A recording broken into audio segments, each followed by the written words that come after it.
नमस्कार दोस्तों, उम्मीद है आप सब बढ़िया होंगे। स्वागत है आप सभी का आज के इस सेशन में। आज हम बात करने वाले हैं कि बजट से पूर्व भारतीय सरकार के द्वारा कुछ एक्सपर्ट्स की राय मांगी गई थी।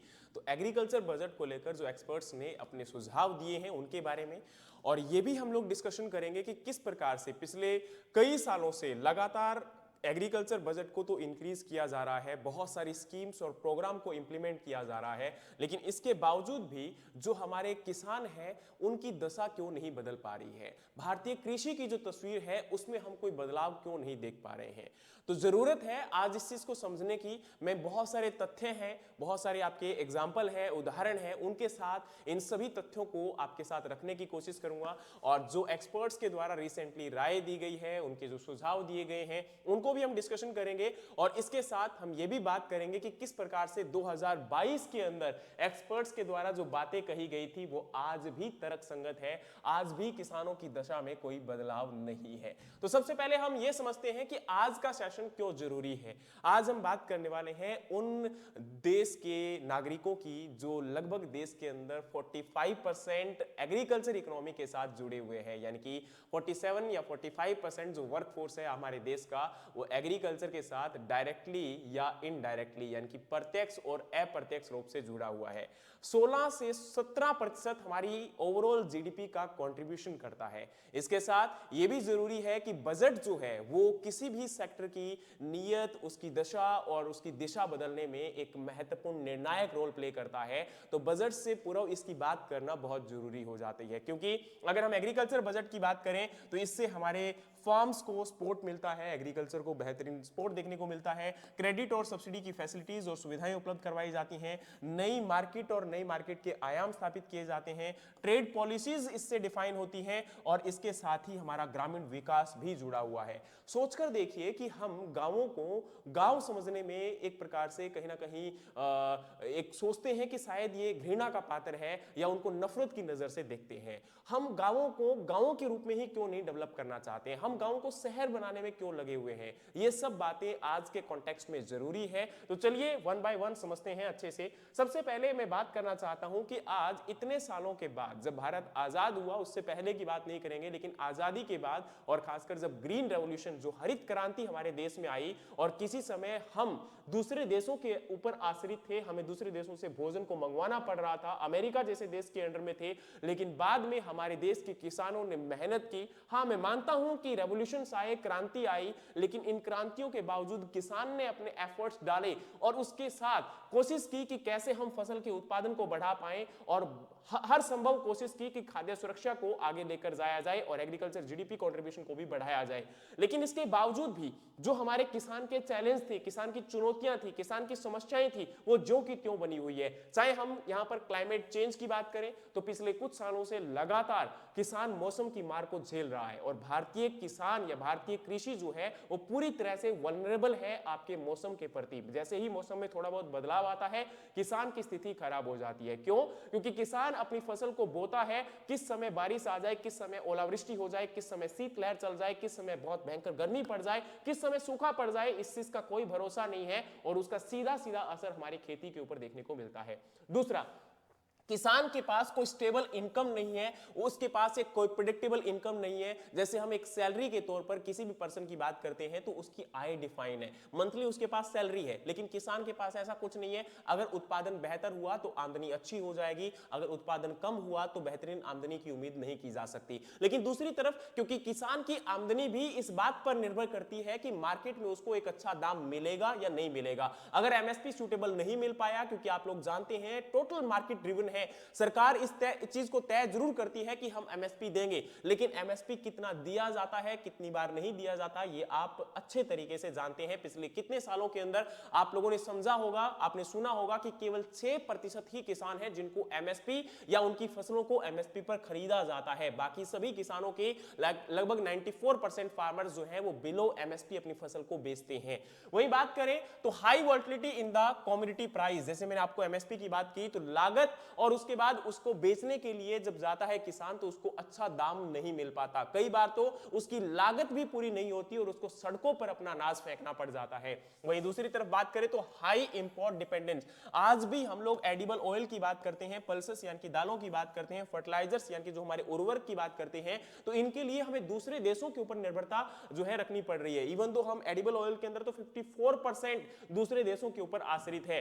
सोचकर देखिए कि रिसर्च और डेवलपमेंट में हमने पैसा एडिबल ऑयल, वेजिटेबल्स, पल्सेस इनके ऊपर नहीं किया। हम हरित क्रांति के बाद लगातार हमारे जो रिसर्च और डेवलपमेंट इंस्टीट्यूट्स हैं उनमें पैसा इन्वेस्ट जितना भी किया गया वो गेहूं और चावल जैसी फसलों के ऊपर हमने लगाया है। और आज हम ये भी उम्मीद कर रहे हैं कि आपका जो ग्राउंड वाटर लेवल है डिप्लीट होता जा रहा है, किसान एक ही क्रॉपिंग पैटर्न को क्यों फॉलो कर रहा है, आज हमारा देश जो है वो आत्मनिर्भर क्यों नहीं है, हमें दालों के ऊपर, तेल के ऊपर दूसरे देशों के ऊपर क्यों आश्रित रहना पड़ रहा है, ये सब चीजें हमारे सामने तर्कसंगत नहीं लगती जब हमने पैसा ही उसमें इन्वेस्ट नहीं किया गया।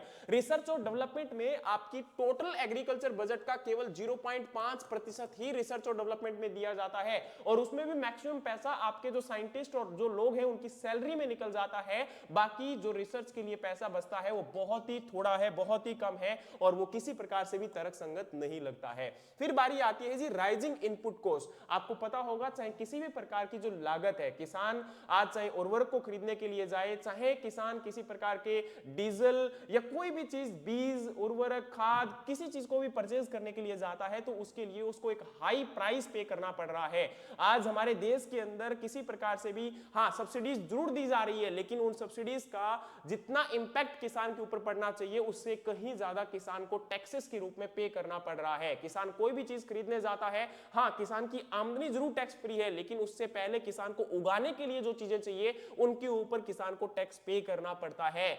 आप खुद सोचकर देखिए कि इससे किसान को जो एक्चुअल सब्सिडी का फायदा मिलना चाहिए वो नहीं मिल पा रहा है और किसान का बेनिफिट बिल्कुल भी इसमें नहीं हुआ। फिर अगर हम बात करते तो इसके साथ आपकी आती है किसान का जो कर्जा है वो लगातार बढ़ता चला जा रहा है और आपने भी सुना होगा कि महाराष्ट्र, मध्य प्रदेश, हरियाणा, पंजाब और यूपी जैसे राज्यों के अंदर किसानों की लगातार जो मौतें हैं, उनकी आत्महत्याएं हैं वो बढ़ती नजर आ रही है।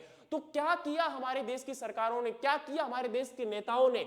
आप अगर इस बात को समझोगे तो पता चलेगा कि केवल और केवल नीतियां बनाई गई हैं लेकिन उनको वेल स्ट्रक्चर तरीके से प्लान करके नहीं इंप्लीमेंट किया गया। दूसरी तरफ सरकार यहां पर या पॉलिटिशियन जो है, नेता यहां पर बड़े बड़े दावे करते हैं लेकिन उनकी नीयत साफ नजर नहीं आती है क्योंकि जब भी किसी भी स्कीम का जो फेलियर होता है उसमें किसी की जवाबदेही नजर नहीं आती है। मैं किसी और सेक्टर की बात नहीं कर रहा हूं, मैं एग्रीकल्चर सेक्टर की ही बात करूंगा क्योंकि आप खुद सोच के देखिए कि अगर हमारे देश के अंदर या तो जो आपका यूनियन बजट है या जो हमारा फाइनेंस मिनिस्ट्री है वो एग्रीकल्चर मिनिस्ट्री की बिल्कुल नहीं सुनता है या अगर सुनता है तो इसका मतलब यह है कि एग्रीकल्चर मिनिस्ट्री अपने दावों को या अपने जो नीतियां हैं उनके जो एक प्रकार से इंप्लीमेंटेशन है या किसी प्रकार की जो नई स्कीम है उसको रख पाने में कहीं ना कहीं असमर्थ है या उतनी समर्थता के साथ उन बातों को नहीं रख पा रहे हैं जो कि रखनी चाहिए। तो ये जरूरत है आज इस चीज को समझने की, इसीलिए आज ये जरूरी है कि किसान या हमारा जो देश का कृषि क्षेत्र है वो किन समस्याओं से जूझ रहा है और हमें उनके ऊपर काम करने की जरूरत है। अब बात करते हैं तो जैसे मैंने आपको कहा कि नीति और नियत इन दोनों में क्या आपका डिफरेंस है और क्यों यहां पर इंप्लीमेंट नहीं हो पा रहा है। तो सबसे पहले जैसे मैंने आपको कहा कि हमारे देश के अंदर आज एक सही नीति यानी कि एक इंफ्रास्ट्रक्चर की जरूरत है। अगर आपकी एक बेहतर पॉलिसी डिजाइन नहीं हो पाई तो डेफिनेटली हम काम नहीं कर पाएंगे। आज हमारे सिस्टम के अंदर सबसे बड़ी खामियां हैं प्रेजेंट टाइम में। जैसे हम छोटी सी बात आपके सामने रखना चाहते हैं, आज प्रधानमंत्री फसल बीमा योजना के बारे में आप लोगों ने सुना होगा या फिर रिसेंटली आप लोगों ने यह सुना होगा कि ई नेम जैसी स्कीम्स के द्वारा किसानों का जो प्रोडक्ट है वो ऑल ओवर इंडिया जो है हम लोगों को आपका जो है डिस्बर्स करना चाहिए। लेकिन इन दोनों ही स्कीम्स को आप लोग देखोगे तो कहीं ना कहीं केवल उन लोगों का फायदा नजर आता है, बिजनेसमैन का फायदा नजर आता है, क्योंकि प्रधानमंत्री फसल बीमा योजना की जब इंप्लीमेंटेशन की बात करते हैं तो उसमें देखिए 90% जो प्रीमियम है वो राज्य सरकार और केंद्र सरकार वहन करती है और 10% हिस्सा ही किसान को देना पड़ रहा है। इसके बावजूद भी ये स्कीम स्कीम इतनी पॉपुलैरिटी गेन नहीं कर पाई किसानों के बीच में। कारण क्या रहा? क्योंकि इसका जो बाद में अगर बाय चांस फसल खराब हो जाती है तो किसी भी प्रकार से जो इंश्योरेंस क्लेम है वो किसानों को टाइम पर नहीं मिलता है। मैंने एक दिन पहले भी आप लोगों के साथ साझा किया था कि किस प्रकार से आज भी 761 करोड़ का क्लेम जो है वो किसान 7 साल में नहीं कर पाए हैं, और किसानों का फायदा नहीं हुआ जितना कि कंपनियों का फायदा हुआ है। ई नेम के अंदर भी अगर देखोगे तो बिजनेसमैन जो है उनका ज्यादा बेनिफिट हो रहा है, ट्रेडर्स का ज्यादा बेनिफिट हो रहा है, किसान का उतना बेनिफिट नहीं हो पा रहा है। फिर हमारी बारी आती है, जैसे आज हमारे देश के अंदर आपकी महंगाई बढ़ रही है, तो महंगाई बढ़ने के लिए हम लोग सोचते हैं कि शायद आरबीआई के द्वारा मॉनेटरी पॉलिसी को लागू कर और महंगाई को नियंत्रित करने की कोशिश की जाती है। Repo rate, reverse repo rate को जो है आपका कम या ज्यादा करके महंगाई को नियंत्रित करने की कोशिश की जाती है। लेकिन वहीं दूसरी तरफ आपको यह पता होना चाहिए कि यह सेकंड नंबर पर आता है। पहला क्या किया जाता है कि फार्म गेट पर ही, क्योंकि जब सब्जियों का दाम बढ़ता है, दालों का दाम बढ़ता है, अनाजों का दाम बढ़ता है, तो सबसे पहले किसान की जो मंडी के अंदर जब बेचने जाता है, फार्म गेट पर ही उसको कम दाम पर अपनी फसल को बेचने के लिए मजबूर किया जाता है, और उसके बाद कम दाम पर वो फसल मार्केट में उपलब्ध हो पाती है, जिससे उपभोक्ता उनको खरीद पाते हैं। अब ये उपभोक्ता कभी भी उस किसान की समस्या को नहीं समझ पाएंगे, क्योंकि आपने शायद आप चीज अगर इस खबरों को पढ़ोगे, ढंग से देखने की कोशिश करोगे, शायद मेन स्ट्रीम मीडिया में तो ये बातें भी नहीं आती, लेकिन ग्राउंड रियलिटी पे उतर के देखोगे तो हमारे जो मोटे अनाज हैं, हमारी जो दालें हैं, हमारी जो तेल की फसलें हैं,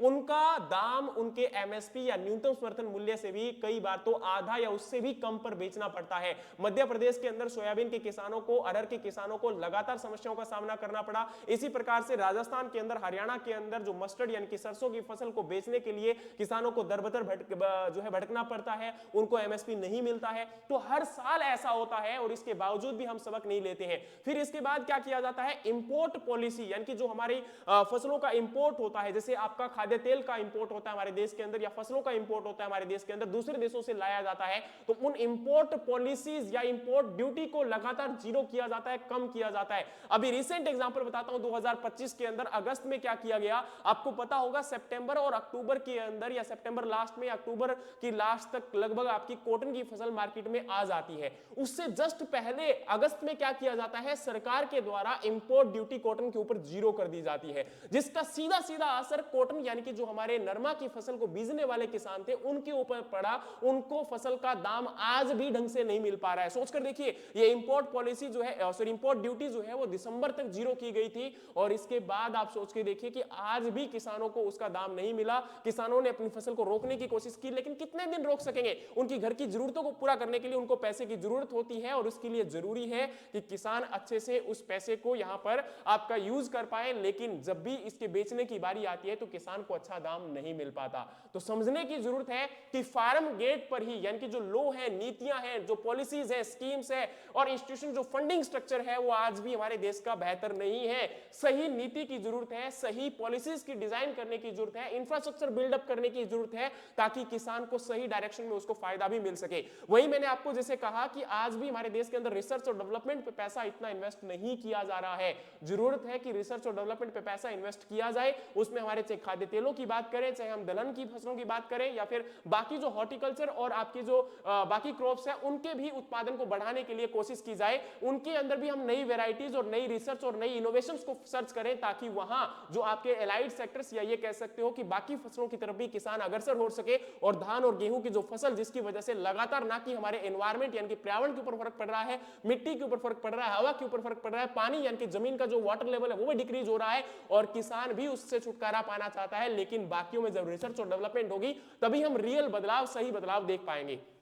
फिर बारी आती है जी नियत, और इनकी नियत तो आप लोग जानते हैं अच्छे से, मैं यहां पर कुछ भी नहीं कहूंगा, लेकिन फिर भी आप बेहतर तरीके से जानते हैं। और इसके जिम्मेदार ये लोग नहीं है, मुझे लगता है कि इनसे ज्यादा हम लोग हैं। आज भी ये गांव में जब लोग पहुंचते हैं तो उससे पहले, जैसे फॉर एग्जांपल इलेक्शन से पहले इन्होंने बहुत बड़े बड़े दावे किए। आप अभी बिहार के अंदर भी देखे होंगे, बिहार के अंदर इन्होंने 10,000 रुपए का दावा किया था महिलाओं को देने का, लेकिन जैसे ही इलेक्शन कंप्लीट हुए वो दावा इनका खारिज कर दिया गया। उससे पहले महाराष्ट्र के अंदर दावा किया गया था, खारिज कर दिया गया। ज्यादातर ज्यादातर आपके पब्लिक को लुभाने के लिए ये बहुत सारे स्कीम्स को लेकर आते हैं, लेकिन ग्राउंड रियलिटी पे जमीनी स्तर पर उनका कोई भी फायदा एक्चुअल पर्सन को नहीं मिल पाता है। दूसरा क्या है कि आपने देखा होगा कि लगातार स्कीम्स को ये इंप्लीमेंट करते हैं, दावे करते हैं, लेकिन उसकी जिम्मेदारी कभी भी इनके द्वारा नहीं ली जाती। किसी भी प्रकार की हमारे देश के अंदर कोई समस्या हो जाती है, उसकी अकाउंटेबिलिटी या गवर्नेंस इंटेंट इनके द्वारा कभी भी फॉलो नहीं किया जाता है, जिसकी कमी के कारण आज हमारा देश सबसे बड़ी समस्याओं का सामना कर रहा है। तो मतलब सबसे बड़ी जिम्मेदार ये लोग होने की बजाय मुझे लगता है कि इनसे हम सवाल नहीं पूछते। इलेक्शन के बाद जब हमारे पास ये आते हैं, हम इनको बुलाते हैं, तो हम इनकी आवभगत करते हैं और ये अपनी जिम्मेदारी इस चीज में समझते हैं कि हम इनका शोषण करें तभी हम लोग राजा हैं। और वाकई में यही कहानी है। हम इनसे कभी सवाल नहीं पूछते हैं, हम इनसे सवाल पूछने की हिम्मत भी नहीं करते। हमें लगता है कि डर लगेगा, लेकिन आप सोचकर देखिए कि जनता से सरकार है, ना कि सरकार से जनता है। तो यही बात हम लोगों को समझ में नहीं आ रही है और जिस दिन तक हमें समझ में नहीं आएगी तब तक हम इसी प्रकार से। और इसका बेहतरीन एग्जांपल आप लोग देख सकते हो कि झुकाने वाला चाहिए तो झुक जाती है सरकारें,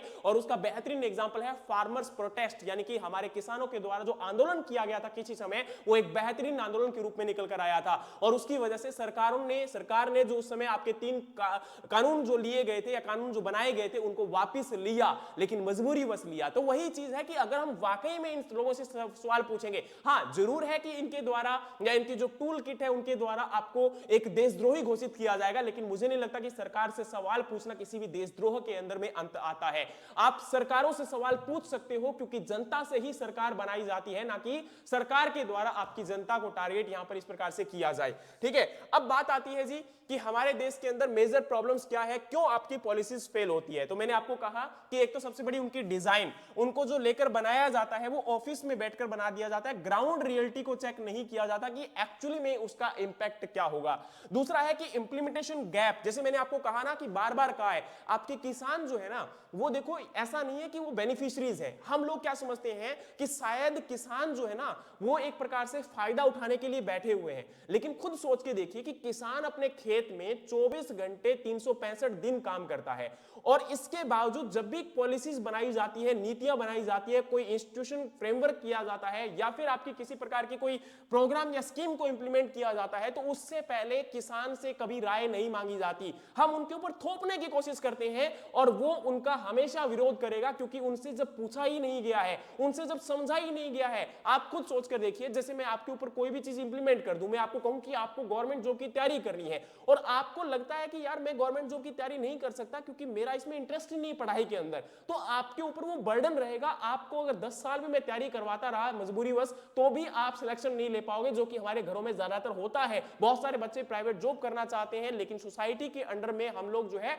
किसी और डायरेक्शन में चले जाते हैं। वही बात हमारे किसान के साथ है। किसान के ऊपर इन नीतियों को केवल दबाव के रूप में डाला जाता है, लेकिन एक्चुअल रियलिटी ये है कि उनका इंप्लीमेंटेशन गैप इसी वजह से है। और नेक्स्ट आपकी बारी आती है जी अकाउंटेबिलिटी। जब भी वो कोई पॉलिसी फेल हो जाती है तो सीधा का सीधा पूरा का पूरा यहां पर ठीकरा किसानों के ऊपर फोड़ दिया जाता है, लोगों के ऊपर फोड़ दिया जाता है कि ये लोग लागू नहीं कर पाए, इन्होंने हमारी माने नहीं मानी। लेकिन रियलिटी ये है कि उस गैप को समझने की कोशिश ही नहीं की, उनसे सुझाव मांगे ही नहीं गए, और जिसकी वजह से वो पॉलिसीज और वो नीतियां आपकी बिखरती हुई नजर आती हैं। ग्राउंड रियलिटी पे उनका जीरो असर देखने को मिलता है, जैसे कि प्रधानमंत्री फसल बीमा योजना आपको बेहतरीन एग्जांपल आप लोग देख सकते हो। ठीक है, चलिए फिर हमारी बारी आती है जी structure of Indian agriculture economy. तो मैंने आपको जैसे कहा कि आज हमारे भारतीय किसान जो है वो ज्यादातर लगभग 85% से भी ऊपर किसान अकॉर्डिंग टू 2015 जो आपका एग्रीकल्चर सेंसस है, ज्यादातर यानी कि 85% किसान छोटे और मंझले किसान हैं जिनके पास 5 एकड़ से भी कम भूमि है। अब इसके कारण क्या है कि इनके पास फाइनेंशियल जो आपका एक प्रकार से ये लिटरेसी कह सकते हो या फिर जो आपकी फाइनेंशियल अवेलेबिलिटी है यानी कि पैसा है वो इनके पास बहुत कम होता है। उनके पास जितना भी लैंड है वो भी फ्रेगमेंटेड है, टुकड़ों में बटा हुआ है। और नेक्स्ट है heavy dependence on the monsoon, MSP system, input subsidies, informal and the formal credit. यानी कि ज्यादातर क्या है मानसून के ऊपर आधारित। मैंने आपको पहले ही बताया था कि बारिश अच्छी हो गई तो फसल अच्छी हो जाएगी, बारिश अच्छी नहीं हुई तो फसल अच्छी नहीं होगी, सूखा पड़ गया तो किसान अगेन उस मार में रहेगा। और एमएसपी यानी कि मैंने आपको कहा कि सरकार के द्वारा जो एमएसपी न्यूनतम समर्थन मूल्य तय किया जाता है उसी के ऊपर ये लोग निर्भर रहते हैं। लेकिन बाद में जब बारी आती है तो उस एमएसपी को इंप्लीमेंटेशन अच्छे से नहीं होने के कारण या फिर उनका एमएसपी पे भी कम दाम पे फसल बिकने के कारण ये किसान अगेन जो है उस समस्या का सामना करते हैं और उस मार का सामना करते हैं। इनपुट सब्सिडी यानी कि जो आपकी किसी भी प्रकार की ये इनपुट परचेज करते हैं, यानी कि जैसे आपकी लागत लगती है चाहे बीज को खरीदने में, उर्वरक को खरीदने में या फिर आपकी डीजल को खरीदने में, तो उसके ऊपर सब्सिडी के ऊपर आश्रित रहते हैं, क्योंकि इनको लगता है कि वो चीज अगर मिलेगी तो ज्यादा इनको फायदा हो जाएगा, थोड़ा बहुत पैसा बच जाएगा। और फिर बारी आती है जी इनफॉर्मल एंड फॉर्मल क्रेडिट, यानी कि बैंकों से या जो मनी लेंडर्स होते हैं, आड़तीय होते हैं या मिडलमैन यानी कि जमींदार होते हैं, उनसे ये लोग लोन लेते हैं और उसी के ऊपर आश्रित रहते हैं। उसके बाद है कि मेजर समस्या क्या आ रही है। ज्यादातर आज यहां पर अगर आप लोग देखोगे तो नीति आयोग की ही रिपोर्ट है जिसके आधार पर कहा जाता है कि जो हमारे एग्रीकल्चरल हाउस होल्ड है, यानी कि जो किसानी से जुड़े हुए लोग हैं, उनकी आमदनी ज्यादातर आज दूसरे क्षेत्रों से आ रही है, ना कि किसानी से। सोचकर देखिए कि मेरा मेन बिजनेस जो है वो आपका फॉर एग्जांपल एक खेती करना है, मैं 5 एकड़ जमीन में रखता हूं, लेकिन मेरा 50 रुपया तो आ रहा है खेती से और 100 रुपया आ रहा है मजदूरी करके या फिर कोई और काम करके। तो सोचकर देखिए कि मेरा मेन बिजनेस ही फेल होता हुआ नजर आ रहा है। तो ये आपका डायरेक्टली फेलियर है हमारे सिस्टम का, हमारी नीतियों का, हमारी पॉलिसीज का, हमारे इंफ्रास्ट्रक्चर का। तो ये बात हमें समझने की जरूरत है। दूसरी बात आती है farming increasingly becoming a supplementary livelihood not the primary income source। जैसे मैंने आपको कहा कि फार्मिंग यानी कि जो हमारी खेती बाड़ी है वो लगातार एक आपका सप्लीमेंट्री यानी कि हम एडिशनली उसको शौक के तौर पर करते जा रहे हैं, ना कि वो हमारा एक प्राइमरी जो बिजनेस था उसको हम लोग उस रूप में देखते हैं। आप ये भी देखोगे कि किसान के बच्चे लगातार जो है वो खेती बाड़ी को छोड़कर किसी और जॉब की तरफ या फिर प्राइवेट जॉब की तरफ ज्यादा अग्रसर होने की मूव करते हैं। 25,000 रुपए उनको मिल जाए बहुत है, लेकिन वो खेती बाड़ी नहीं करेंगे क्योंकि उसमें कोई रिस्क बहुत ज्यादा है, उसमें जो है उतनी प्रकार से फायदा नहीं उनको दिखता है। और हम लोग बड़े बड़े जो दावे देखते हैं कि हाँ इस प्रकार से वहां पर इतने किसानों ने ये फायदा उठाया, वो ज्यादातर जो आप लोग देखोगे तो बहुत बार ऐसा होता है कि केवल फोटोज नजर आती हैं, केवल आंकड़े नजर आते हैं, लेकिन धरातल पर उसका कोई भी काम नजर नहीं आता है। ठीक है, चलिए फिर हमारी बारी आती है जी फार्मर्स की इनकम रियलिटी। तो मैंने आपको जैसे कहा कि प्रेजेंट टाइम में किसानों सरकारों के द्वारा वायदे बहुत सारे किए गए।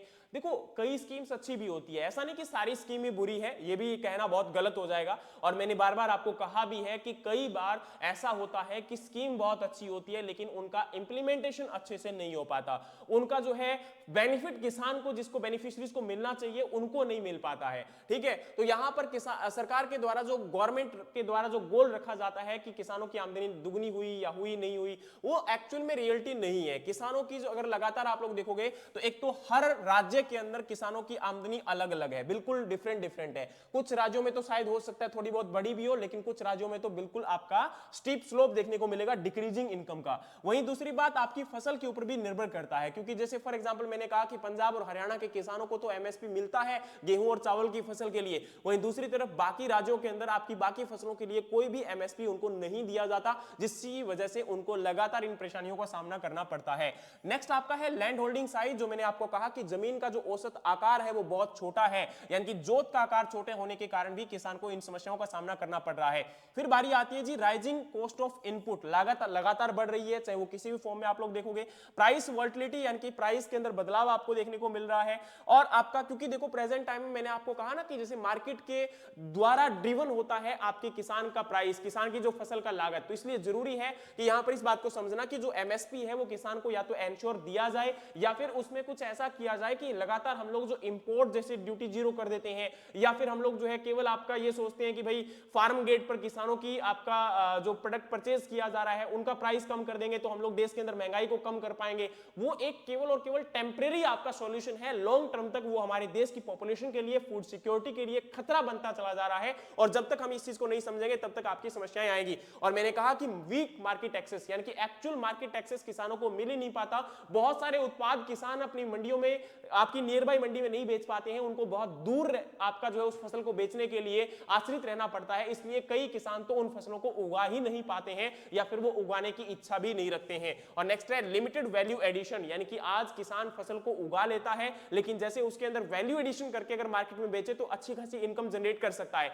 लेकिन उसके पास साधन उपलब्ध ना होने के कारण किसान जो है वो उन सभी चीजों से वंचित रह जाता है। और उसके अंदर एक्चुअल वैल्यू एडिशन यानी कि जैसे आपका मैंगो यानी कि आम का अचार बनाकर बेच सकता है, है, मिर्च का अचार बनाकर बेच सकता है, जो कि उसका कई गुना ज्यादा उसको दाम मिल सकता है, लेकिन उसके पास उसका इंफ्रास्ट्रक्चर अवेलेबल ना होने के कारण, सुविधाएं उपलब्ध ना होने के कारण किसान ये चीज करने में भी अक्षम है। तो इसलिए जरूरी है कि यहां पर किसान को इनकम सपोर्ट हमें करना पड़ेगा, ना कि अब एक चीज और यहां पर जरूरी है कि इनकम सपोर्ट जो है वो एक्चुअली में आपका इस प्रकार से नहीं कि हमें उनको इनकम जो है आपका सब्सिडी के तौर पर दिया जाना चाहिए। हमें लगता है कि उनके लिए इनकम जनरेशन करना पड़ेगा, उनके लिए इनकम आपके जो आय के स्रोत है उनको बढ़ाना पड़ेगा, जैसे वो आपका अच्छे तरीके से जो है आपका वैल्यू एडिशन कर पाए, उसके द्वारा मार्केट एक्सेस उनको मिल पाए, बेहतरीन दाम उनको मिल पाए, क्योंकि किसान कोई आपका मजबूर आदमी नहीं है जिसको आपकी सहायता की जरूरत है। एक्चुअल में उसको मंडी नहीं मिल पा रही है और हमने उनको दबाने की कोशिश की है, या सरकारों के द्वारा उनको केवल आपका प्रेशराइज किए जाने की कोशिश की जा रही है।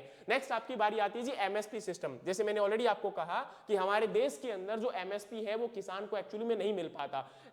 हर बार जब भी आपके फार्म गेट की बारी आती है, जब भी आपके फसल को बेचने की बारी आती है, उस समय आपकी महंगाई को कम करने के लिए सरकारों के द्वारा लगातार एमएसपी कम कर दिया जाता है, या फिर मार्केट में जो फसल आपकी परचेज की जाती है, खरीद की जाती है, वो कम एमएसपी पर या एमएसपी से भी कम दाम पर खरीद की जाती है, जिसका सीधा सीधा नुकसान आपके किसान को भुगतना पड़ता है। तो जरूरी है कि आपका एमएसपी जो है उसके लिए एक प्रॉपर सेफ्टी नेट बनाया जाए, उसकी जो है आपका प्रोडक्शन के लिए इंसेंटिव दिया जाए उनको, और इसके साथ साथ में मार्केट के अंदर जो चेंजेस आते हैं, मार्केट में जो वॉल्टिलिटी हमें देखने को मिलती है, उसके प्रति किसान को प्रोटेक्ट करने की जरूरत है। क्योंकि अगर मान के चलिए आप कोई भी चीज को उत्पादित कर रहे हो और उसका एक्चुअल मार्केट में प्राइस ही आपको नहीं मिला, तो फिर किसान क्या करेगा? मजबूरीवश उसको कर्जे में दबता चला जाना पड़ेगा, और वो अंत में क्या करेगा? फांसी तो खाएगा ना। और ये समस्या कोई नहीं समझता है। हम केवल किसान को क्या समझते हैं कि वो एक मजदूर आदमी है, वो काम अपना कर रहा है, लेकिन एक्चुअल में वो आपका नेशन बिल्डर है, और हमारे देश की इकोनॉमी को समझने की जरूरत है हमें। नेक्स्ट आपकी बारी आती है जी MSP mostly effective for wheat and rice. तो करंट आपका प्रेजेंट टाइम में किसान को इन दोनों के ऊपर निर्भर रहना पड़ रहा है, और जरूरी है कि बाकी फसलें जो है वो एमएसपी से बिलो आपकी प्राइस में बेची जा रही है, तो उनको समझने की जरूरत है। आपकी प्रोक्योरमेंट इंफ्रास्ट्रक्चर हमारे देश का अच्छा नहीं है, और रीजनल इंबैलेंस, जैसे कि मैंने आपको कहा कि पंजाब और हरियाणा के किसानों को तो फायदा मिल रहा है, लेकिन बाकी स्टेट्स या बाकी राज्यों के किसानों को फायदा नहीं मिल रहा है, तो इस चीज को समझने की जरूरत है। और नेक्स्ट आपका है policy trade off means urban inflation control and the rural income insecurity.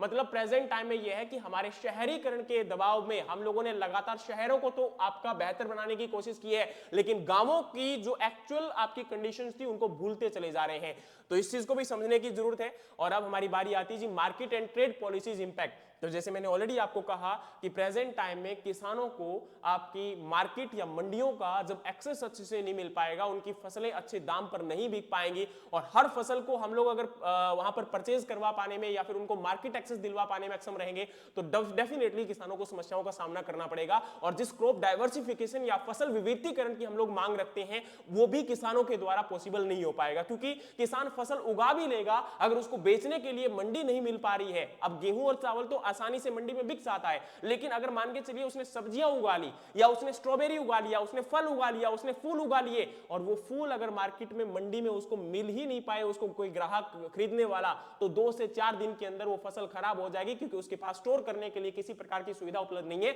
और कोल्ड स्टोरेज हाउस की फैसिलिटी तो वैसे भी हमारे देश के अंदर बहुत बुरे हालात हैं, तो जो पोस्ट हार्वेस्टिंग लॉसेस है वो भी लगातार बढ़ता चला जा रहा है, चाहे वो आपके अनाजों के केस में देखा जाए, फ्रूट्स और वेजिटेबल्स के केस में देखा जाए, या फिर आपका फ्लोरिकल्चर यानी कि फ्लावर्स के केस में देखा जाए। तो हमारा जो इंपोर्ट टैरिफ एडजस्ट किया जाता है फूड इन्फ्लेशन को कंट्रोल करने के लिए, एक्सपोर्ट रिस्ट्रिक्शंस लगाई जाती है प्राइस सर्ज के दौरान। जब भी आपका प्राइस बढ़ता है तो उस समय लगातार हमारे देश की सरकारों के द्वारा एक्सपोर्ट जो आपकी एक प्रकार से ये कह सकते हो रिस्ट्रिक्शन लगा दी जाती है। जैसे आपको पता होगा बासमती चावल तो हमारे देश से भेजा जाता है, लेकिन नॉन बासमती चावल को लेकर लगातार हमारे देश के अंदर जो है रिस्ट्रिक्शंस आपके इंपोज किए जाते हैं, जिसका फायदा किसानों को मिल सकता था, लेकिन वो नहीं मिल पाता है। मतलब जब भी आपके फायदे की बात किसान की आती है, उस समय हमारे देश के अंदर हमारी सरकारों के द्वारा ही आपके इस प्रकार से आपके जो इंफ्रास्ट्रक्चर है, इंप्लीमेंटेशन है, पॉलिसीज है, वो इस प्रकार से फ्रेमवर्क की गई है कि उसको कभी भी फायदा नहीं मिल पाता, और डायरेक्टली उसका फायदा केवल और केवल ट्रेडर्स या फिर मिडिलमैन को देखने को मिलता है।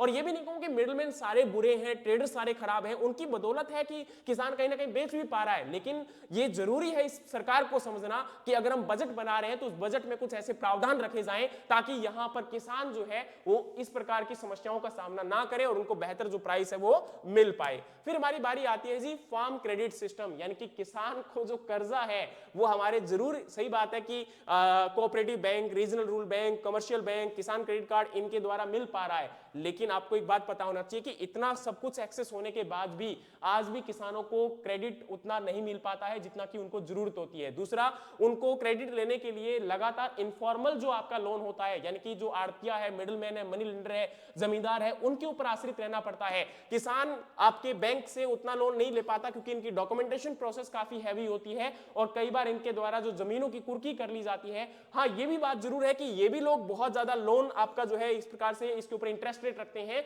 लेकिन जो जरूरत है उस समय जब किसान को लोन नहीं मिलेगा तो डेफिनेटली उसको इनके पास जाना पड़ता है या फिर इनके पास जाना पड़ता है और वो फिर मजबूरीवश इस शकुल में फंसते चले जाते हैं और किसान को क्रेडिट एक्सेस नहीं मिल पाता। और नेक्स्ट है loan waiver as a political tool. हमेशा लोन माफी को, कर्ज माफी को आपका एज ए पॉलिटिकल टूल, जब भी उनको चुनाव जीतना होता है नेताओं को एक सबसे बड़ा जुमला फेंक देते हैं कि हम आपकी कर्ज माफी करेंगे, और कई बार कर भी देते हैं। लेकिन कर्ज माफी एक सॉल्यूशन नहीं है। हमें समझना पड़ेगा इस बात को कि कर्ज माफी करने से किसान का फायदा नहीं होने वाला। और मैं कभी नहीं कहता कि कर्ज माफी करना चाहिए, मैं तो कहता हूं कि आप अगर अच्छा दाम किसान को दे दोगे तो किसान को कर्ज माफी की जरूरत ही नहीं पड़ेगी। किसान अपना खुद का पेट भर सकता है। जब वो देश और दुनिया का भर रहा है तो डेफिनेटली वो अपने लिए भी कमाई करने की हिम्मत रखता है। जो सुबह 4 बजे उठकर भी अपना धुंध के अंदर रात को 12 बजे 1 बजे भी जब पानी लगाना होता है तो वो लगातार उसमें काम करता है, चाहे कड़ाकी ठंड हो चाहे वो बहती आपकी गर्मी हो। हर संभव प्रयास वो करता है कि फसल को उगाए। लेकिन ये जरूरी है कि हम उनकी भी आमदनी का ध्यान रखें, उनकी आमदनी का ख्याल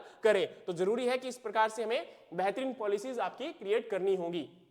फिर बारी आती है प्रपोजल कि हम क्या क्या कर सकते हैं। एक तो आपका क्रेडिट बेस्ड जो आप क्रॉप बेस्ड जो रिस्क असेसमेंट है, यानी कि फसलों के ऊपर आधारित हमें, चाहे वो इंश्योरेंस स्कीम्स हो या फिर आपका जो है उनके लिए प्राइस सपोर्ट स्कीम सिस्टम हो, वो हमें आपका स्टेबल करना पड़ेगा। जैसे अभी भारतीय सरकार के द्वारा एक बहुत अच्छा सिस्टम यहां पर किया गया था कि हम फसलों को, खासकर जो दालें हैं, आई थिंक सो 3 दाल है उसके अंदर, एक तो उड़द है, एक आपकी अरहर की दाल है, उनको आपकी सरकार के द्वारा डायरेक्टली प्रिक्योर किया जाएगा। जो हमारा पोर्टल है, I think so national food security system का पोर्टल जो आपका है, और उसके अंदर एनसीसीएफ के द्वारा और नेफेड के द्वारा जो है डायरेक्टली जो है दालों का प्रिक्योरमेंट किया जाएगा, जो कि एक अच्छी बात है कि इस प्रकार के अगर हम स्टेप लेते हैं तो डेफिनेटली आने वाले समय में किसानों का फायदा कर सकते हैं। लेकिन वो कुछ ही किसानों तक आपका जो है संभव हो पाता है, बाकी किसान तो उसका फायदा भी नहीं ले पाते हैं। दूसरा हमारा है डिजास्टर लिंक्ड ऑटोमेटिकली रिलीफ, यानी कि जब भी किसान को, जैसे अभी रिसेंटली पंजाब के अंदर बाढ़ आई थी, उन किसानों का पूरा सब कुछ बह गया था। दूसरी तरफ आपके हरियाणा के अंदर बाढ़ देखने को मिली, या महाराष्ट्र के अंदर सूखे की समस्या देखने को मिलती है,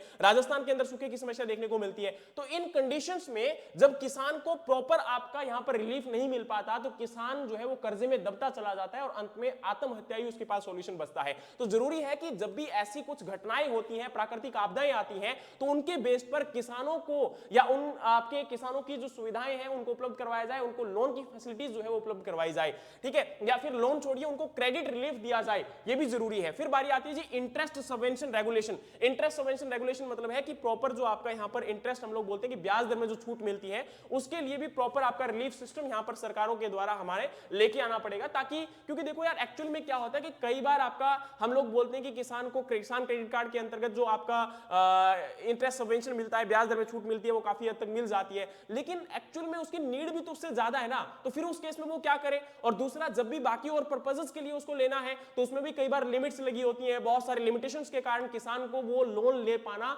अक्षम ही नहीं हो पाता। और ओवरऑल ये आपका कहीं ना कहीं रखना पड़ेगा कि दिस शुड नॉट बी, मतलब यहां पर एक ही बैंक के लिए नहीं होना चाहिए, वो सभी प्रकार के बैंक या फिर फॉर्मल या इनफॉर्मल आपके बैंक, सभी प्रकार के लिए जो है इंटरेस्ट सबवेंशन या ब्याज दर में छूट हमें रेगुलेट करनी पड़ेगी ताकि किसान इसके समस्या का सामना ना करना पड़े। और transparent credit rating for the farmers, यानी कि क्रेडिट रेटिंग जो है फार्मर्स के लिए प्रॉपर्ली हमें एडजॉइन करनी पड़ेगी। और इसके साथ में जो किसानों को कई बार जो है आपका, कुछ किसानों को लोन मिल जाता है पॉलिटिशियंस के दबाव में और किस किसानों को नहीं मिल पाता है, ये भी एक बड़ी समस्या है। तो जरूरी है कि एक तो पॉलिटिकल इंटरफेयर को कम किया जाए, बैंकिंग जो आपका कॉन्फिडेंस, यानी कि जो आपके बैंक की एक प्रकार से अपनी खुद की जो स्वावलंबता है वो उनको बढ़ाया जाए, है ना, क्योंकि खुद की अगर कॉन्फिडेंस उनका बढ़ेगा, उनको लगेगा कि हाँ हम अपने डिसीजन खुद अपने तरीके से ले सकते हैं, तो शायद हो सकता है कि बेहतर इंप्लीमेंटेशन आपकी स्कीम्स का हो पाए। तो ये चीज जरूरी है कि सस्टेनेबल एक फार्म क्रेडिट इकोसिस्टम डेवलप किया जाना चाहिए, क्योंकि पैसे की जरूरत सबसे अधिक है और नई पॉलिसीज, नया इंफ्रास्ट्रक्चर, नया सिस्टम अगर हम डेवलप करना चाहते हैं तो हमें इसके ऊपर काम करना ही पड़ेगा।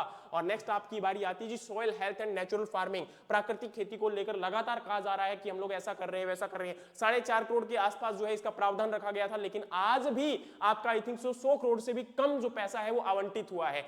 3 से 5 लाख किया गया था किसान क्रेडिट कार्ड की लिमिट को, लेकिन आज भी एक्चुअल में जो लिमिट है वो आपकी 3 लाख ही मिल पा रही है, या 3 लाख तक का ही प्रावधान है। उसमें जो फर्दर आपका एक प्रकार से नोटिफिकेशन होना चाहिए था वो अभी तक भी नहीं आपका आ पाया है। तो सोचकर देखिए कि सरकार के द्वारा 2025 के बजट में 3 से 5 लाख की सीमा को बढ़ाया जाता है, लेकिन आज भी उसको नोटिफाई नहीं किया गया है। तो सोचकर देखिए कि उसका फायदा किसान को कैसे मिलेगा। 1 साल हो चुका है, अभी रिसेंटली दोबारा बजट आ जाएगा, लेकिन उसको अभी भी नोटिफाई नहीं किया गया है। तो सोचकर देखिए कि कैसे फायदा मिलेगा, जरा नहीं मिल पाएगा ना। तो हमें इस चीजों को समझने की जरूरत है। और दूसरा हमारी मिट्टी, क्योंकि आपको पता होना चाहिए कि मिट्टी एक केवल आपका डर्ट नहीं है, धूल नहीं है, इससे बेहतरीन है। इसके अंदर हमारे इकोसिस्टम को प्रिजर्व करने की जरूरत है। हमारी सरकारों के द्वारा लगातार फर्टिलाइजर सब्सिडीज देकर आपके, अब देखो यहां पर हम कह देंगे कि किसानों को फर्टिलाइजर सब्सिडी दी जा रही है, भाई इससे किसान का नुकसान सबसे बड़ा हो रहा है। किसान जिन फर्टिलाइजर के ऊपर ज्यादा सब्सिडी मिलती है, जैसे यूरिया के ऊपर मिलती है, वो उसका ज्यादा प्रयोग में ला रहा है, और जिसकी वजह से हमारी मिट्टी जो है लगातार प्रदूषित होती जा रही है, जल प्रदूषित होता जा रहा है, हवा प्रदूषित होती जा रही है,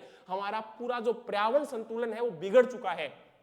इस बात को समझने की जरूरत है कि हमारी मिट्टी के अंदर जो सॉइल माइक्रोब्स है उसको बेहतर करने की जरूरत है। जो आपका प्राकृतिक न्यूट्रिएंट साइकिल है उसको आपका दुरुस्त करने की जरूरत है। ऑर्गेनिक मैटर को बैलेंस करने की जरूरत है। आज हमारी भारतीय मिट्टी के अंदर 0.58% ही ऑर्गेनिक मैटर है, जो कि कम से कम 2 से 3% तो होना ही चाहिए, वो लगातार डिक्रीज हुआ है, उसको इंप्रूव करने की जरूरत है। और करंट पॉलिसी पैटर्न को देखा जाए तो हायर केमिकल फर्टिलाइजर सब्सिडीज देने के मेजर कारण इसके अंदर है। अगर हम फर्टिलाइजर सब्सिडी को घटा देंगे तो वही आपका पैसा प्राकृतिक खेती के लिए भी दिया जा सकता है, किसानों की अपलिफ्टमेंट के लिए दिया जा सकता है, उनके लिए क्रॉप डाइवर्सिफिकेशन जैसे प्रावधान खोले जा सकते हैं, उनको प्राइस रेगुलेशन जो है दिया जा सकता है, या प्राइस सपोर्ट सिस्टम हम लोग रेगुलेट कर सकते हैं, लेकिन नहीं किया जा रहा। केवल इसमें साफ नियत की जरूरत है। सरकार ने बहुत सारे फैसले और भी लिए हैं, तो ऐसे फैसले भी लेकर किसानों की आमदनी भी बचाई जा सकती है, किसानों के लिए भी बेहतरीन रास्ते खोले जा सकते हैं, लेकिन सही जरूरत है एक साफ नियत की, इसके अलावा कुछ और जरूरत नहीं है। बात आती है तो ये हमारा जो पॉलिसी गैप है, जब तक ओपन नहीं किया जाएगा, इसको सही दुरुस्त नहीं किया जाएगा, तब तक ये सही नहीं हो सकता।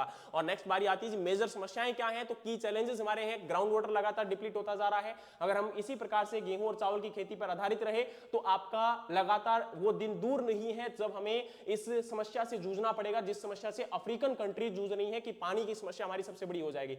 मिट्टी लगातार, क्योंकि ग्राउंड वाटर आपका ज्यादातर क्या है, उसके अंदर सॉल्ट अमाउंट ज्यादा होने के कारण मिट्टी लगातार सैलाइन होती जा रही है, या फिर वाटर लॉगिंग, जल भराव की समस्याएं लगातार बढ़ती जा रही है। तो अगर भूमि हमारी बंजर ही होती चलेगी तो हम उत्पादन उसमें कैसे कर पाएंगे।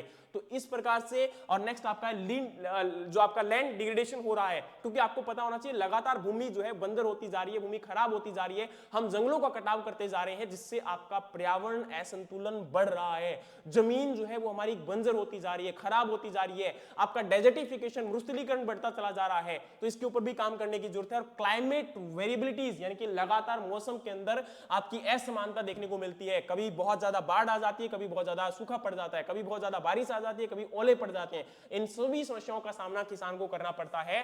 तो हमें क्रॉप जोन बेस्ड, आपके watershed management, climate resilience agriculture, इनके ऊपर काम करना पड़ेगा, तभी हम बेहतर नियत के साथ आने वाले समय में काम कर पाएंगे। जरूरत है इन चीजों की करने की। तो budget as a ritual core आपका यहां पर अगर देखा जाए तो क्रिटिक्स प्रेजेंट टाइम में, जैसे मैंने आपको कहा कि स्कीम्स को नाम बदलने की कोशिश की जाती है। आपने देखा होगा बहुत सारी स्कीम्स को केवल नाम बदला गया है, जैसे अभी मनरेगा का नाम बदल के आपका वीजी रामजी कर दिया गया है। तो क्या हुआ उससे, क्या फर्क ज्यादा पड़ जाएगा? नहीं, यहां पर कहा गया कि हमने जो है इसके अंदर आपका जो है दिन जो है वो पहले 100 दिन थे, वो 125 दिन कर दिए हैं। लेकिन आप खुद सोच के देखिए, इसमें स्टेट गवर्नमेंट का बजट इंक्लूड कर दिया गया। पहले डायरेक्टली सेंट्रल गवर्नमेंट के अंडर में था, सेंट्रल गवर्नमेंट बजट दे रही थी, लेकिन अब इसमें स्टेट गवर्नमेंट का बजट होने के कारण जरूरी नहीं है कि वो इंप्लीमेंटेशन बेहतर तरीके से हो पाएगा। अब उसको अगेन एक प्रकार से हैक्टिक कंडीशन में रख दिया गया है। और फिर वहीं पर बात की जाए तो जरूरी है कि आपका कोई भी फंडिंग जो रिलीज की जा रही है उसका बेहतर तरीके से यूज किया जाए, उसकी जिम्मेदारी जो है वो आपकी तय की जाए। और इसके साथ में आपका, जैसे हम प्रेजेंट टाइम में बात करते हैं गवर्नेंस एंड इंस्टीट्यूशनल जो आपकी कैपेसिटीज है, तो जैसे प्रेजेंट टाइम में मैंने आपको ऑलरेडी कहा कि भाई एक तो जो मॉनिटरिंग है वो प्रॉपर नहीं है, अकाउंटेबिलिटी नहीं है, आपकी ट्रांसपेरेंसी नहीं है, जिसकी वजह से लगातार पॉलिसीज फेल होती जा रही है। तो उन्हें दुरुस्त करने की जरूरत है। ठीक है, तो clear separation between the policy adviser, implementation agencies, beneficiary, stakeholder, यानी कि जिनका फायदा किया जा रहा है, किसानों से बात की जाए, किसानों के साथ अच्छे तरीके से इस चीज को इंप्लीमेंट करने से पहले पूछा जाए, क्योंकि हर चीज मैं ये मानता हूं कि कई बार पूछने की जरूरत नहीं होती है, ये भी मानता हूं, लेकिन फिर भी यार एक चीज समझने की जरूरत है, जिसका फायदा किया जा रहा है उसको फायदा बताया ही नहीं जा रहा कि कैसे फायदा होगा तेरा, तो कैसे फायदा हो जाएगा जरा। तो जरूरत है एक सही नियत की, लेकिन वो बिना अच्छे से इंप्लीमेंटेशन आपका और उनके साथ बातचीत के बिना सॉल्यूशन नहीं निकल सकता। And rural and urban development models की बात की जाए तो दोनों के लिए अलग अलग रखना पड़ेगा, क्योंकि शहरी जो विकास है वो अलग है और ग्रामीण विकास जो है वो अलग है, और दोनों को अलग अलग तरीके से ही हमें हैंडल करना पड़ेगा। हम स्मार्ट सिटी प्रोजेक्ट को फॉलो अप करते हुए हम गांव के विकास को नहीं भूल सकते हैं। तो दोनों को सही तरीके से इंप्लीमेंट करने की जरूरत है। और साथ में जरूरत है कि जो सरकार के द्वारा अब यहाँ पर जैसे स्वामीनाथन जो आपकी रिपोर्ट है उसके अंदर मेनली फोकस किया गया था कि किसान को जो है आपका एज ए एंटरप्रेन्योर समझा जाए, उसको जो है केवल आपका लाभार्थी ना समझा जाए। तो वही बात यहाँ पर हमें ध्यान रखनी पड़ेगी। सस्टेनेबिलिटी और प्रॉफिटेबिलिटी दोनों पे काम करना पड़ेगा, हमारे इकोलॉजिकल बैलेंस को मेंटेन करना पड़ेगा, मार्केट को एम्पावर करना पड़ेगा, ताकि किसान का वेलफेयर इसी से हो पाए। दूसरा है लैंडमार्क प्रपोजल जो यहाँ पर लिया गया था, किसके द्वारा, एम एस स्वामीनाथन जी के द्वारा उस रिपोर्ट के अंदर मेंशन किया गया था। तो उसमें यही चीज मेंशन थी कि एमएसपी इंश्योर किया जाए, वो भी C2 + 50% पर, जिससे किसान को फायदा हो सके, किसान की इनकम डिग्निफाई मिल सके। अगर एक सही इनकम किसान को मिलेगी तो ऑब्वियस सी बात है आने वाली पीढ़ी या जो युवा पीढ़ी है वो भी इसमें और ज्यादा एंगेज कर पाएगी, और ज्यादा प्रावधान ओपन होंगे, और ज्यादा किसानों के लिए रास्ते खुलेंगे, जो कि बाकी कंट्री जैसे यूरोपियन कंट्रीज के अंदर हम आज प्रेजेंट टाइम एक प्रकार से कहते हैं कि हम उनके साथ बराबरी करने की हकदार रखते हैं, लेकिन वहां पर ये भी तो देखो ना उनको इनकम सपोर्ट कितना मिलता है किसानों को। और आज प्रेजेंट टाइम में जहां बाकी देशों के अंदर 5 से 10% केवल किसानों की पॉपुलेशन है, हमारे देश में तो 47% आपकी देश की पॉपुलेशन एग्रीकल्चर में इन्वॉल्व है। अगर हम इनकी आमदनी को बढ़ा पाए तो डेफिनेटली जो बेरोजगारी की समस्या है देश के अंदर वो भी खत्म कर सकते हैं। काफी हद तक इस समस्या को सावधान आपका जो है प्रावधान मिल सकता है। तो आपकी paid out cost, family labour, land rent, इनको यहां पर इंक्रीज करने की जरूरत है, इनको बढ़ाने की जरूरत है, और एक्चुअली ओवरऑल यहां पर ये पॉसिबल हो पाएगा एमएसपी को बढ़ाने के साथ। फिर बारी आती है जी स्वामीनाथन रिपोर्ट के अंदर लैंड और वाटर को भी फोकस किया गया है, यानी कि लैंड लीजिंग रिफॉर्म्स, और इसके साथ में टेनेसी सिक्योरिटी, और आपका यहां पर national water budgeting, aquifer mapping, जिसके साथ कोशिश की जाए कि ना कि केवल यहां पर आपका हमें किसान के लिए एक्चुअल प्राइस का प्रावधान रखना है, बाकी हमें उनको मार्केट एक्सेस भी देना है, उनके जमीन को भी बचाना है, उसके साथ साथ आपका जो कई बार ठेके पे या रेंट पे लेके जो खेती करते हैं उनके लिए भी कुछ आपकी एंश्योरिटीज इंश्योर करनी है। और साथ में ये भी जरूरी है कि आज प्रेजेंट टाइम में जो हमारा पानी लगातार घटता चला जा रहा है उसको लेकर हम क्या प्रावधान रखें, समय समय पर क्रॉप डाइवर्सिफिकेशन को आपका एनालाइज किया जाए। आज अगर देखोगे तो सिस्टम के अंदर इतनी ज्यादा खामियां हैं कि जो हम लोग रिपोर्ट्स देखते हैं उन रिपोर्ट्स की रियलिटी कुछ और होती है। ग्राउंड लेवल पे डेटा जो आपके सरकार के अधिकारियों के द्वारा कलेक्ट किया जाता है वो रूम में बैठकर कलेक्ट किया जाता है, तो कैसे हम उनको सही मान लें। बहुत सारी रिपोर्ट्स ऐसी हैं, मैं खुद इन चीजों का आप कह सकते हो कि हमने उन चीजों को देखा हुआ है कि किस प्रकार से ये चीजें समस्याएं जो है वो सामने करने को मिल रही है। और स्वामीनाथन रिपोर्ट के अकॉर्डिंग मैंने आपको कहा कि मार्केट और वैल्यू चेन को इंप्रूव करने की जरूरत है, जो कि पॉसिबल हो सकता है फार्मर प्रोड्यूसर ऑर्गेनाइजेशंस के साथ, लोकल प्रोसेसिंग यूनिट्स के साथ, स्टोरेज इंफ्रास्ट्रक्चर के साथ और डायरेक्ट मार्केट एक्सेस के साथ। तो ये चीजें अगर हम आज कर पाते हैं तो मुझे लगता है कि किसान की आमदनी वाकई में इंक्रीज की जा सकती है। और प्रेजेंट टाइम में जैसे मैंने आपको कहा कि करंट जो चैलेंजेस है रिसर्च और डेवलपमेंट में हम लोग जो पैसा इन्वेस्ट नहीं कर पा रहे हैं उसको इंप्रूव करने की जरूरत है। और आपका जो एक्सपर्ट्स के द्वारा लगातार कहा जाता है कि जैसे सीड सिस्टम को इंप्रूव करने की जरूरत है, क्लाइमेट मॉडलिंग को इंप्रूव करने की जरूरत है, सॉइल मैपिंग करने की जरूरत है, प्रिसिजन फार्मिंग को लेके आने की जरूरत है, तो उनके ऊपर हमें काम करना ही पड़ेगा। और प्रेजेंट टाइम में जैसे मैंने आपको ऑलरेडी कहा ये सारी बातें वही है, आपका एग्रीकल्चर रिसर्च और डेवलपमेंट में पैसा हमें बढ़ाना पड़ेगा। हमारा ग्लोबल एवरेज की रिस्पेक्ट में जो 1% है, आज प्रेजेंट टाइम में केवल 0.4% ही एग्रीकल्चर जीडीपी का हम लोग रिसर्च और डेवलपमेंट में पैसा इन्वेस्ट करते हैं, और ग्लोबल एवरेज लगभग 1% है। चाइना और ब्राजील के मुताबिक तो हम लोग बहुत कम पैसा इन्वेस्ट कर रहे हैं। दूसरी तरफ अगर देखा जाए तो आपका ज्यादातर जो हम लोग देखते हैं कि भाई हम लोग इसमें क्या क्या कर सकते हैं, रिसर्च और डेवलपमेंट के माध्यम से क्लाइमेट रेजिलियंसी, बायोफोर्टिफाइड क्रॉप्स को डेवलप कर सकते हैं, पल्सेस और ऑयल सीड क्रॉप की प्रोडक्टिविटी को बढ़ा सकते हैं, पेस्ट और डिजीज रेजिस्टेंट सीड को डेवलप कर सकते हैं, न्यूट्रिएंट मैनेजमेंट कर सकते हैं, लो इनपुट फार्मिंग जो आपकी टेक्निक्स है उनको डेवलप कर सकते हैं, और एक्सपोर्ट ओरिएंटेड जो आपकी क्रॉप डेवलपमेंट है उनको फोकस कर सकते हैं, ताकि आपकी किसानों की आमदनी बढ़े, निर्यात बढ़े, और देश के अंदर जो आपका फॉरेन रिजर्व है उसको भी इंक्रीज किया जा सके।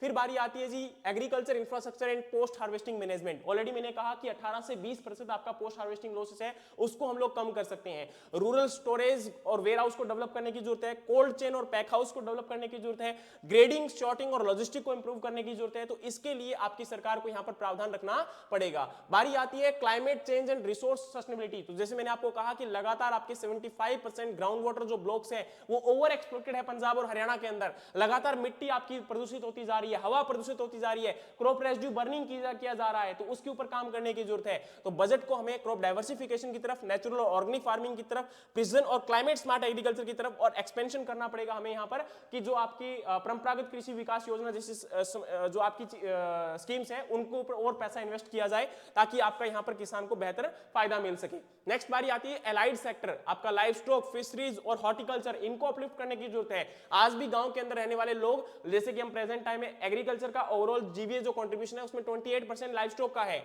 और लगभग फिशरीज के ऊपर 2.8 करोड़ पीपल्स आपके डिपेंडेंट है, जिसमें पोस्ट हार्वेस्टिंग लॉसेस 20 से 25% है। वहीं दूसरी तरफ हॉर्टिकल्चर के अंदर 33% आपकी एग्रीकल्चर आउटपुट आपका निकल कर आ रहा है। तो हमें देखने की जरूरत है कि इसमें कोल्ड स्टोरेज फैसिलिटीज को इंप्रूव किया जाए। और वहीं बारी आती है जी digital agriculture and farmer producer organisations. तो आपको पता है कि आपका फार्मर प्रोड्यूसर ऑर्गेनाइजेशंस के साथ हम लोग किसानों की जो संगठन है उनको मजबूत कर सकते हैं, किसानों की जो आपके हाथ है उनको मजबूत कर सकते हैं, उनकी जो फाइनेंशियल डिपेंडेंसी है उसको कम कर सकते हैं। तो ये चीज आपको तभी समझ में आएगी जब हम उनके ऊपर काम करेंगे। ये सरकारें कर तो रही है, लेकिन फिर भी उनका इतना पैसा इन्वेस्ट नहीं किया जा रहा है, इतना बजट जो है वो लोन जो दिया जाता है वो एक्चुअल में वहां पर पहुंच पाता है कि नहीं पहुंच पाता है, इसको लेकर किसी प्रकार का कोई एक जो है इंफ्रास्ट्रक्चर नहीं बिल्डअप हो रहा है, जिसकी वजह से लगातार किसान समस्याओं का सामना कर रहे हैं। और एग्रीकल्चर क्रेडिट रिस्क मैनेजमेंट, जैसे मैंने आपको ऑलरेडी कहा कि किसान क्रेडिट कार्ड के अंडर में 3 लाख से 5 लाख का प्रावधान किया गया, लेकिन आज भी उसको नोटिफाई नहीं किया गया है। तो किसान क्रेडिट कार्ड को इंप्रूव करने की जरूरत है, या फिर क्रेडिट फैसिलिटीज किसानों के लिए बेहतर तरीके से उपलब्ध करवाने की जरूरत है।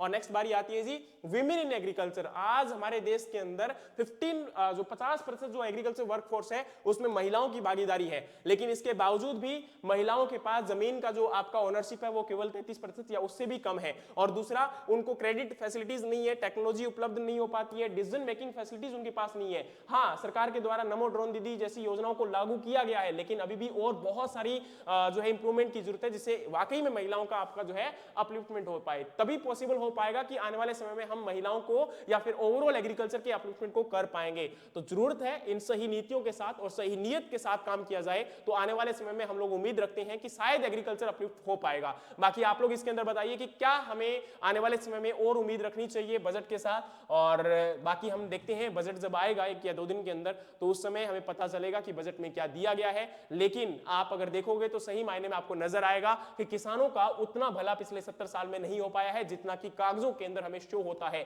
ग्राउंड रियलिटी पे किसानों की हालात बहुत खराब है। हमें उनको अपलिफ्ट अगर करना है तो हमें खुद की आवाज बनना पड़ेगा, किसानों की आवाज बनना पड़ेगा। और इस वीडियो को मैक्सिमम लोगों तक पहुंचाने की कोशिश करिए, ताकि एक सही रियलिटी आपके लोगों तक पहुंच पाए और ये देख पाए कि हाँ वाकई में किसान का फायदा हो पाया या नहीं हो पाया। जय हिंद, जय भारत।